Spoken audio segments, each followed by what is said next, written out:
Hello and welcome to News of Inspiration with Chrislove. I'm your host, Christian Okudiwa, and here today we have a special guest who has an inspiring story of resilience and overcome medical challenges from an early age. Olajumoke Babatunde was born with a cataract and underwent surgery before she even turned a year old. Her journey with this condition which later led to exotopia, Strabismus. So moving and informative for anyone facing similar challenges. We are here to learn more about our experience and gain insights that could benefit others in the same condition. Olajumoke, thank you very much for joining us today. Let's start from the beginning. When did your family discover that you have a cataract, and what do you know about it in early decision? Thank you so much. Thank you for having me today. Thank you, Chrislove. And the condition of the eye is exotopia strabismus. Thank you for the correction. So yeah, my family detected, I heard strabismus, cataract. I was born with a cataract. It's medically called congenital cataract. And they discovered early enough. I think when I was because I was young, according to the story I was told by my parents. So they said they noticed that I had this whitish, cloudy thing in my right eyes, on the lens of the eyes. So it's cloudy kind of, and it's whitish. So they said they noticed that their eyes usually will not respond to stimuli. So, and they said they noticed as well that the eyes wandered by itself, just keep moving around towards the ear part. There was outward movement of the black part of the eyes, so it would just move towards the outward part. So they said they noticed that, and it was kind of a concern to them. Not my parent per se. They said it was an elderly person that noticed it, because I am the first of my parents, and they were happy that they have a baby girl, and they are actually new to it, so they don't know how the eyes should be. So like they didn't pay attention to it, but thankful to the old person that came around when I was a month.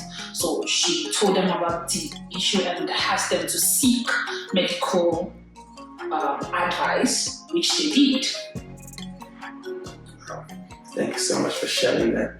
And just to follow up with the question, in order for this may be beneficial to new parents who may have a child with similar conditions. So just want to ask you, what are the signs, what are the early signs that show that a child has cataract? Yeah. Okay, thank you for the question. It's actually a very good one.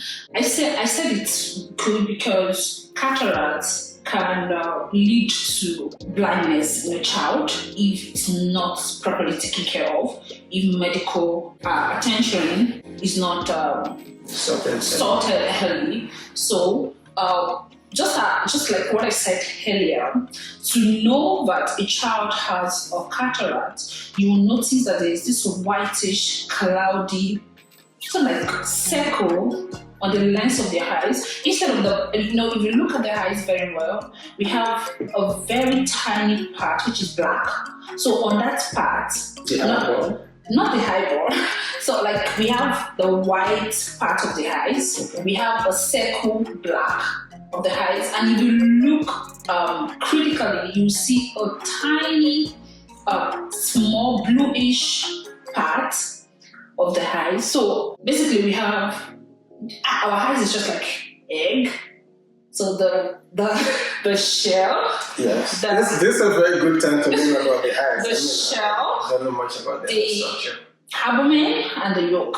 Okay. So it's in three parts. So the same thing with our eyes. We have that white, which I'll call the shell. We have the black circle one. It's bigger than the abdomen, the yolk now. So the yolk is just a tiny part which embedded the lens of our eyes. So on that lens of the eyes, they will notice that there's a cloudy whitish particle on it. So that's a sign that a child has a cataract. So we have congenital one. Children are born with it, which was my own defect. I was born with a congenital cataract. So, and usually they said there's no medical condition to back it up. There's really nothing that maybe the parent have done to deserve that. It just happened naturally. So yeah, so if they notice that in their child, they should seek medical attention, I would advise heavily, so that they can protect the child from blindness. Thank you. Thank you so much for the education about the eyes. I just learned about the yolk. I only know that there's white part and there's black part. I didn't know there's different status of the eyes. So thank you so much for that education. So my next question will be, what were some of the challenges you faced from your early child when you discovered that you had this challenge growing up? What were the challenges that you faced? Yeah. I actually laugh because it was a real challenge. It was a real one. I faced physical challenges, I faced emotional, and I faced social. Like, it's a lot. Because after I underwent the surgery, when they did the surgery, so it resulted to strabismus. So for the sake of people that might not know what strabismus is, it is called lazy eyes. It's a kind of eye defect whereby the black part of the eyes will be moving. There's misalignment of the eyes. So the eyes will just be moving on its own. Now we have different type.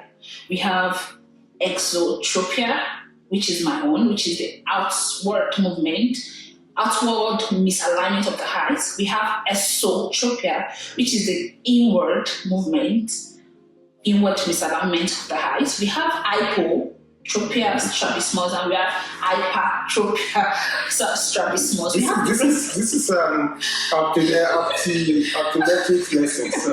So we have different types. So after I did the surgery, it resulted to esotropia, outward misalignment of my eyes. So the challenges. There's challenges. Thank you so much. So, because one, I find it so difficult to concentrate. Like, I have eye strain. Like, I suffered eye strain from everything that happened. So it's really difficult to read for a long time. So, and I have to follow 20-20-20 procedure.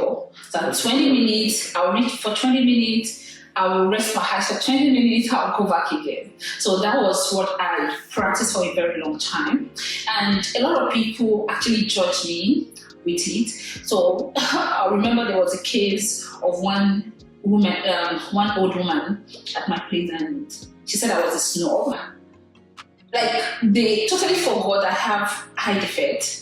And I find it so difficult to see people most of the time. So sometimes I will just walk by you, I just pass by you, and I will not even realize that, oh, this is my person, this is somebody I want to greet. So people judge me with it, and they call me a snob, that I don't want to associate with people, I don't like greeting people.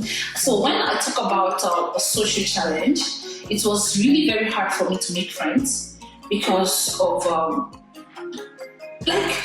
children, not even only children, people are so inquisitive and they want to know more about what is going on. So I just believe that when people see me, the first thing they will notice is my eyes, and they will just ask a question. And children can be so insensitive, and even adults can be as well. What happened to your eyes? Why is your eyes like that? Why is your eyes moving towards different direction? You're not looking at me. I'm talking to you. You're looking at somebody else. I'm talking to you now. The person behind the camera say, oh, are you talking to me just because of the way I look, right? So I find it so difficult to associate with people, and this actually deter me a lot from achieving things that I really want to do. For example, I don't like to be in a public space because I believe that people will not listen to what I have to say. They will look at my eyes. So like there are a lot of presentation that I just really don't want to. There are a lot of things I just don't really want to get myself involved, because this actually affected my self-confidence, like self-esteem, right? So because of the challenge, it's actually a lot. It's actually a lot. I'm so sorry to hear that, how you went. So I hope people will pay more attention to what someone has to offer other than how they look and physically, which is, I hope more people get educated to know about looking at people not from how they look, not by the appearance, but also listening to what do they have to offer. And they don't even have to offer you anything. Being human being is enough for you to appreciate the worthiness of a person. So I'm really sorry on behalf of the people, those who don't know the condition and who may have done or said one thing. I apologize for that. And which leads me to my next question. So how has the situation affected your eyes development over the years? How has the condition affected you? Is it the way it was? Has it always been like that? As you're growing up, what were the other changes that come with the cataracts or the Strabismus? Okay. Yeah. A lot of things has really changed over the year, because I did the surgery early in life, which it wasn't supposed to be. I think I appreciate my parents because of the parental love. So they seek cancer on time, and they were advised to go for the surgery, which they did before I was one. And one thing about the surgery, what happened was they did the surgery before I was one, which was good. It helped me to beat the aftermath of being blind if proper procedure was not taken, which was good. But I would say that, let's say the doctor should have done better. Yeah, because as a child below one, there are a lot of things that would not be put in place. For example, when they did the surgery, they're supposed to put a lens in my eyes that will help my eyes over the year, that will help my eyes to improve. But because I was a child, like it's not recommended. They did not put it, and they're supposed to put me under proper monitoring over time. And one thing I see about the Western part of the Western of the world, like the place we are, is proper monitoring, which I think the underdeveloped country or the nation should do better. So after the surgery, I was discharged, and they sent us away. Like, okay, you can go. Everything was fine, and there was no monitoring over the year, follow up. And I was a child. Like, I really can't say what I was going through. I can't tell my parents, oh, this is how I look. I can't see this. I can't, like there was nothing like that. And with time, there was this connection between the brain and the eyes. Because the brain perceived that the eyes was lazy, so the brain focused more on the left part of the eyes. So, okay, this one is working fine, because there's misalignment, and that will send a signal to the brain. But because you focus on two different things at the same time, so there was a confusion. Kind of. So the brain was confused. So in order for the brain to manage itself well, you focus on the more dominant. The one it can control. It can control that. Oh, this one seems working better than this one. So over the years, there was a disconnection with the eyes. So I was I'm not able to see with the eyes. So but the other one functions so well. So I would say that when seeking advice, it's better to use therapy. So there are a lot of therapy, there are lots of things that can, okay, yes, it's good to take precautions because you don't want your child to lose their eyes whatsoever, but at the same time, it should be properly guided. Yeah. Thank you so much for sharing that. And then my next question, which you already touched on a little bit, how has the condition of your eyes affected your social interaction, your self-esteem, and also your mental health in general, from childhood to adolescent, and now to being mature? So how has the experiences, how has that affected you, your mental health, your interaction with people, and other things that you're supposed to do or you do? Yeah. So it's really affected me, and I'll say that I'm just building my self-esteem at this point, because I got to know about my eye defects outside the world. My parents shielded me because they loved me. They didn't tell me about it. So the first time I realized that my eyes was not like a normal child was in school. So there was this senior that we had altercation. So, and in defense, she was just like, look at how your eyes was just has gone haywire. That was the word. And when I got home that day, I asked my mom, somebody said my eyes gone haywire. What happened to my eyes? And she started crying. So I was like, why are you crying? So I had to carry mirror and check what the person was talking about. So, and this really affected me a lot. And I just don't want to get into any conversation with anybody. It made me more reserved. Even when I have things to say, I'll be like, oh, what if I stand up now and say something and they just better sit down, your eyes is misaligned. So I just don't want to say a lot of things. Even when I have valuable insights, I know those things that, oh, this is what people are talking about, this is how it should be, but I just don't want to. So this made me distance myself from a lot of activity that would have even helped my personal development, personal growth, but because I'm afraid that, oh, people will judge me with my eyes, people will talk about my eyes, people will ask me that, what happened to your eyes? And I got so emotional when people talk about it. I got so emotional, but yeah, I'm moving out of my shell now, right? So it has really affected me over the year, because having strabismus is not something that people get to overcome. It's not something that you just wake up one day and be like, oh yeah, I'm over this thing and I can do this, I can do that. If it is not properly guided, it can even deter a lot of people from achieving what God has ordained them to achieve. So yeah, it's really affected me. Yeah, I'm trying to manage it now. I mean, it takes so much courage and boldness to be able to share your story. So thank you for the courage and the boldness that you take to be able to share this personal experience with us and for the rest of the world.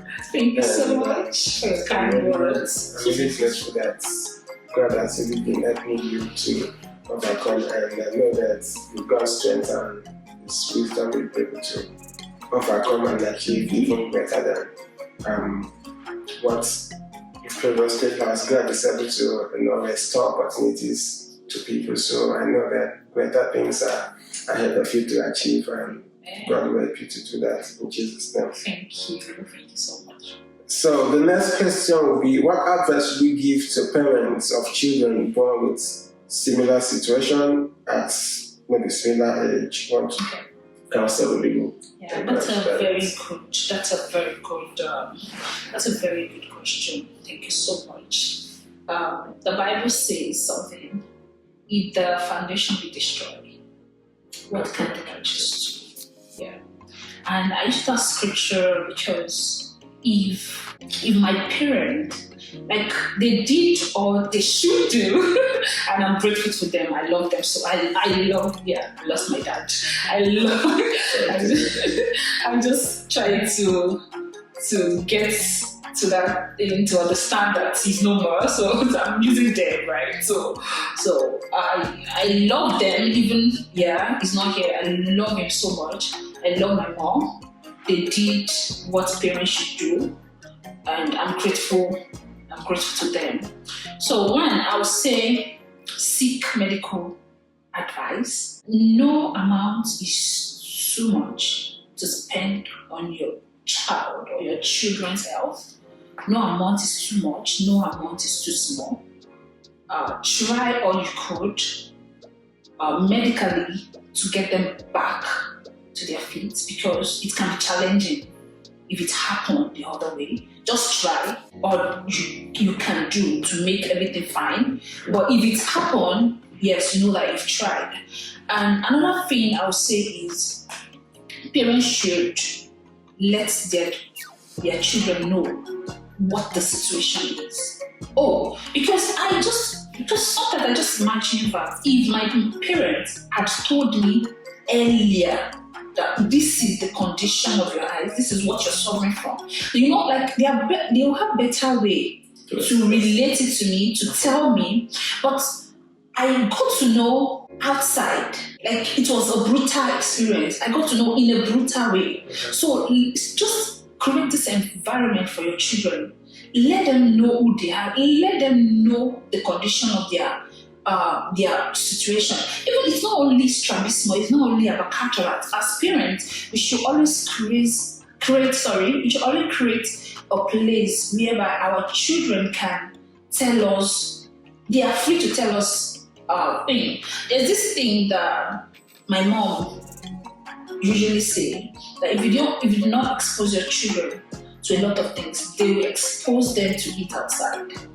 And now it will be practical. Even sex education at a young age. Tell your children about it. Viewers, watch out for that. We'll talk about that in some future episodes. Sex education at a young age. But for now, focus on this topic. You talk to them about everything. Let them know that their identity is not defined with how they look. They have beautiful things. God has embedded greatness in them. Their eyes do not determine who they be, what their future looks like. No. Let them know that. Tell them that even in your weaknesses, even in your disability, you are more than enough. You are created for a purpose, and you can achieve that purpose. The only person that can achieve why you are created is you. So it's good for parents to let them know, create a beautiful environment to educate their children, and speak the word, continue to speak the word of affirmation into their life every time. And that will really help them, because they will grow up with it. So even before you tell them that, your height is like this, yes, I am image of God. God created me for a purpose. I know who I am. I know my identity. My identity is not in my eyes. My identity is not in the way I look, in the way I walk, in the way I look. My identity is not in anything, but I have greatness inside of me. So it's really good. Parents should seek medical counsel, and they should advise their children in the right way. Thank you so much for sharing that insight. During the course of, as you were sharing, when you mentioned the word disability, what just come to my head is disability. Because you may see it as a defect, but God does not waste our tears. Some mentioned, said that, and then that one of my people that follow said, God does not waste our tears or our pains. So it's not, disability does not mean that the person, the child, cannot do anything with their lives. It just means that they have a unique ability to function in different ways. And God is very purposeful.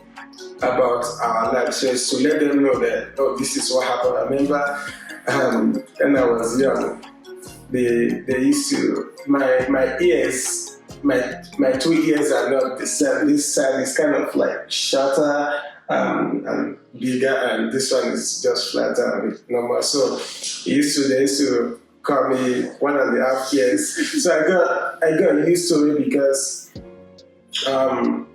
I was exposed to it earlier on. So even sometimes I get to tell them, hey, just so you know, my ears, I have 1.5 years. Alright, but because God is very purposeful, and we have to also educate ourselves, educate people around us about whatever is going on within them. We don't want them to learn, extract negative conditions in their life from outsiders, because just like you mentioned, they're not going to say it now. In a nice way. Yeah, but when you're talking to your loved one, you say, hey, my son or my daughter, this is what happened, this is how this part of your body looks, but know that God is purposeful.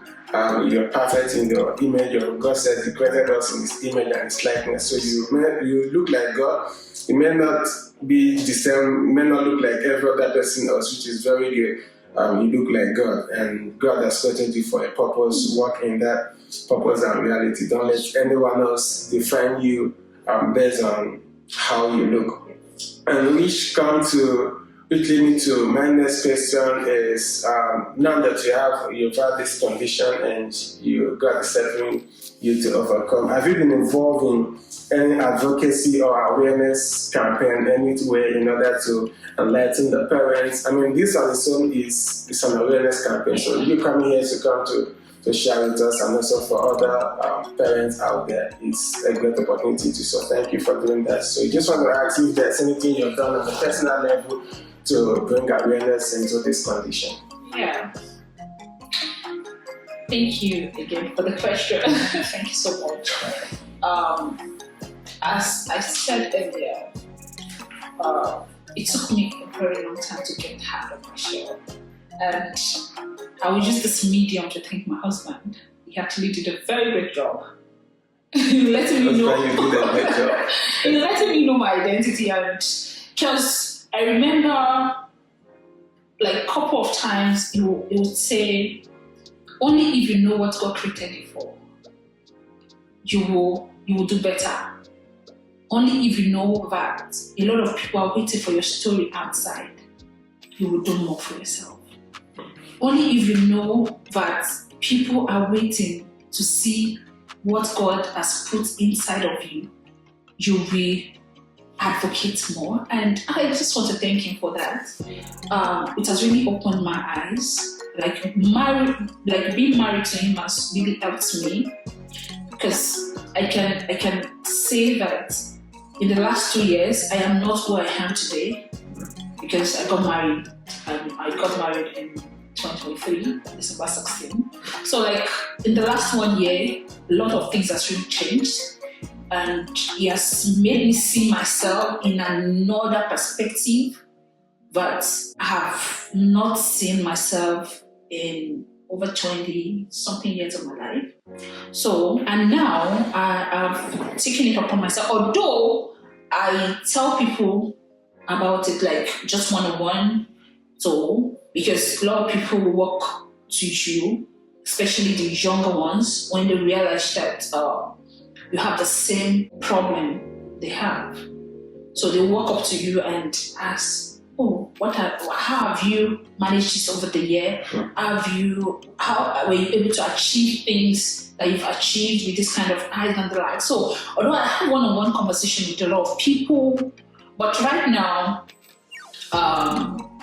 I am going to create more awareness about it, that people are really not divine the way they look, and people have different purpose in life, and the only way they can achieve it is being the way they are. So I have a foundation, which is Gracie Foundation, which we are going to talk more about. And God is actually putting another thing in my mind, which is Talk with Gracie. So this is a platform whereby people can share whatsoever they're going through without being judged. So like our mantra is, let's walk the journey together. That's beautiful. So, and my foundation as well, because it's actually good to encourage people, and at the same time, God has give us resources as well to manage some things. Because I actually sorted medical advice when I got here to Canada. So, and I did a surgery. I did eye surgery, which I'm still recovering. It's just about a week ago. So I'm still recovering. You see my eyes, you see that I have a swollen eyes and part of my eyes is red. So it's from the surgery. So, and my foundation is going to help about 10 people, because we are still growing. Our foundation is still growing. So we're going to help about 10 children between the ages of 2 and 20 that are ready for the surgery in African country. So we're going to help, and this will actually help us to push the gospel forward more. And because like a lot of people really want to undergo the procedure, but they don't have the resources, right? So we are going to help them as a foundation to get back to their feet, and we will not only do that, we'll also mentor them to let them see themselves in another perspective, that you're not great, like you are made for more. You have greatness in you, and the world is waiting for your manifestation. So we mentor them as well, because this was what was not available for me. Maybe if I had this kind of opportunity, maybe I would have escaped this early enough, but there was no opportunity. But yeah, I am out of it, and I'm ready to pick up the same. I'm ready to pick people with the same condition up as well. So I'm going to raise more awareness about it, and if people are ready to help support the cause as well. So, because you have a foundation, if people are ready to support the cause, like, you want to see people achieving what God has called them to do, and because of the condition, they've been deterred for so long. If God laid it in your mind to help them, you can also reach out to support as well.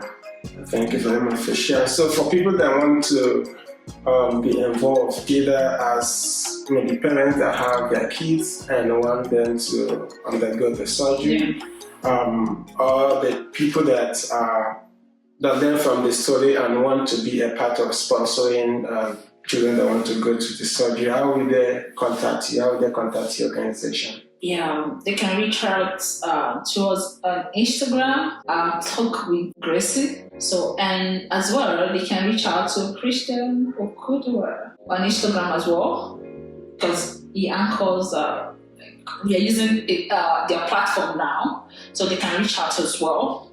Yeah, we'll discuss the other formalities. For viewers that are interested in participating in either of the methods, you can put it on the chat or reach out to us at chrislove@gmail.com. I'll be able to channel contact direct you to the Gracie Foundation appropriately, so that I'll be able to help out. Thank you so much for those for joining us and willing to be of help and also being inspired by this. Before we go, what would you like to share with people that are in similar situation? I know there are some that are able to go to the surgery now. Some people are not able to do that. What can you say to them in order to inspire them to be hopeful and also to build resilience in them? Yeah, thank you so much, and thank you for the question. I would say you have more. You're beautiful more. Yeah. You're beautiful more. You can do more. Your eyes should not define who you are. Your condition in your and other people cases might not be eyes. So your condition should not determine who you are. So strive for excellence. Strive for greatness. you can do more, you can achieve more, and I am here cheering you on that you are beautiful the way you are handsome the way you are God's image. God has created you in His likeness. He has created you in His own image. Just imagine yourself like you are like God. You are built for more, and I love you so much, and God loves you.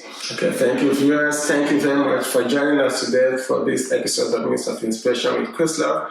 Remember to like, subscribe, and share with your friends and family members to get them inspired by the wonderful story of Olajumoke. Until next time, your host, Chrislove.